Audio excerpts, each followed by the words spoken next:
Alors, une petite vidéo pour illustrer ce que je viens d'écrire. J'appuie sur la pédale PTT, je relâche,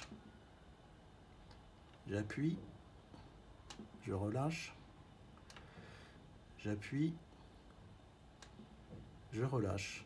Donc on voit qu'au moment du PTT, la puissance monte à 80-90 watts pendant un court instant. Alors cet instant n'est pas du tout celui que l'on voit sur les LED, parce que c'est temporisé, il est simplement de l'ordre de quelques millisecondes. Donc je vais recommencer. Là on était à 83 watts, 88 watts, 84. Donc on voit que pour une puissance de presque 29 watts en FM, on monte à 80-90 watts sur des overshoots. Alors, donc dans le micro-AM, ils ont quand même prévu un réglage pour ne pas les voir si cela dérange. Il suffit de passer en mode programmation, d'aller dans le screen menu et donc de choisir Suppress Overshoot Yes et non pas No, et ensuite de régler le temps.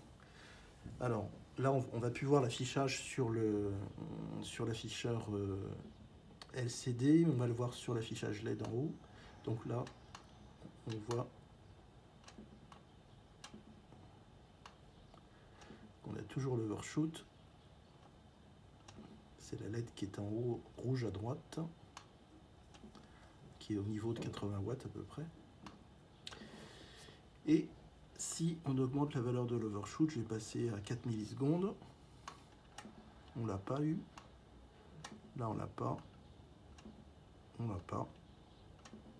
On l'a pas. Si je réduis 3 millisecondes, on l'a eu un petit peu. Il y en a encore un petit peu. 4 millisecondes, il y en a eu un. Toujours un. Un peu moins important, mais il était là. 5 millisecondes, il y est toujours, un petit peu. 6 millisecondes, a priori il n'y est plus. Par sécurité, je vais passer à 7 millisecondes. Et là, il n'y est plus. Donc je vais sortir de ce menu. On revient dans le mode normal. Et on voit maintenant que la valeur de l'overshoot n'est plus indiquée sur l'affichage. Alors c'est quoi ces 7 millisecondes? C'est simplement que le micro-AM ne prend pas en compte les valeurs qui sont sur une durée inférieure à 7 millisecondes. Voilà. Donc en fait on dégrade entre guillemets volontairement la capacité d'analyse du micro-AM pour ne plus voir les overshoots. Voilà, terminé.